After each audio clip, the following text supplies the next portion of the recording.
What's going on, guys? Welcome back to NolanTCG, and we are back here today with another deck profile, and it is Altergeist. So given that you can probably guess a theme to the past 3 weeks of decks, we've covered the 3 decks that have come off the ban list. Altergeist is the third one, so we decided to go with Altergeist for locals, which we played last night. We did record this video yesterday, but the deck got better because we pulled good cards when we were there. So we've decided to update the list. Before we do get started here though, please do as always remember to hit that subscribe button if you are new here to the channel. We are always happy to have new people. I do believe it's something like 9% of the people that watch the deck profile videos on the channel are subscribed, so if more of you guys can subscribe, we can hit that 1,000 mark pretty fast. And let's get on into the deck profile. Okay, so starting us off we have our monster lineup. So this is blind second Altergeist, so there's probably, it looks a little bit weird, but we are playing 3 copies of Faker now that it is off the ban list. This card is just like amazing, so we may as well play 3 copies of Multi-Faker. Then we have 3 copies of Meluseek. Again, just probably one of the better cards in the deck. The deck's full with good cards, but this card's crazy. We have decided to play 3 copies of Marionetta, simply because life's really hard when you don't see one of these 9 cards. So we figured we'll play 9. Yeah, just playing 9 just to make sure that we can always see one of them. Then we have 2 copies of Silk, just great card to summon off Faker, and 1 copy of Kunquiri to control the game. Then for our hand traps, we're playing 3 copies of Ash, and we're playing 3 copies of Phantasme. Okay, so next up we have our Spell and Trap lineup. So we are playing an Extrav build, so we do need 3 copies of Pot of Extravagance.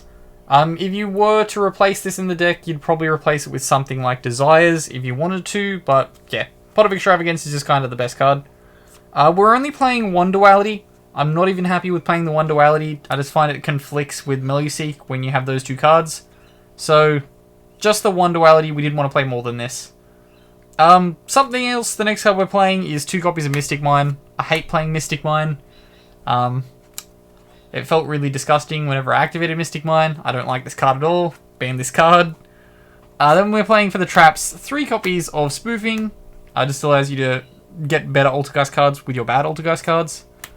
2 copies of Protocol. My apologies. 2 copies of Protocol. And 1 Manifestation.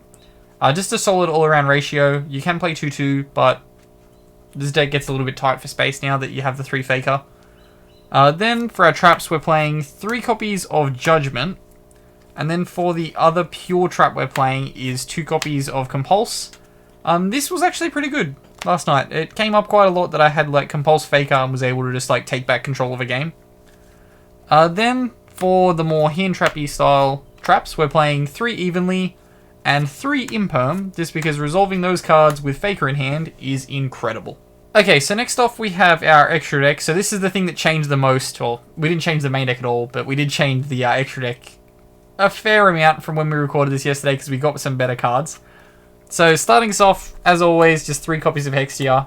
Best card in the extra deck. Just more negations. It's always crazy. We're playing 4 cards to get Meluseek off field. So we're playing 2 copies of Almirage. I wish I had 2 secrets. Then 1 Linkuriboh and 1 Relinquished Anima. At no point did I not have one of these in the extra deck last night, so I find the 4 is probably good. At one point I did extrav away all 3 Hextia. I lost that game. So that was fun. Then for the combo, we're playing 1 Area and 1 Selene. Just because if your opponent uses Needle Fiber and you disrupt them, you can use the Area, bring it back, and go ham. Then we're playing 1 Nightmare Phoenix, 1 Cerberus, and 1 Unicorn, just for the nightmares that we can make to disrupt a little bit, or to break boards. We're playing 1 Ningirsu as an end card to the Selene combo. We're playing 1 Avramax, just in case we come up against it, can't out it, because it's a good card to kind of sit on. Then the card that we pulled last night, 1 Access Code Talker. So card's incredible, just better than Boral Sword, which was originally what was in this deck. If you don't have this, you can replace it with Boral Sword. If you don't have Boral Sword, I guess just whatever Link 4 you would normally use to win games is what could probably be sufficient in this slot. And that will wrap us up here for the deck profile for this one. So I did say it earlier, but as always, please do remember to hit that subscribe button if you are new here. Check out on the channel, the Quarantine Cup Finals videos have started to go up. I believe we're in the semi-finals at this point when this video is going up. Our final will be up on Saturday or Sunday, I believe it is. So the grand final, we're doing them all as premieres. So if you tune in live at 6 PM Australian Eastern Time, we will be live on the channel doing a watch along. So, we will see you there, and as always, I've been Ben from NolanTCG, and have a good afternoon, everybody.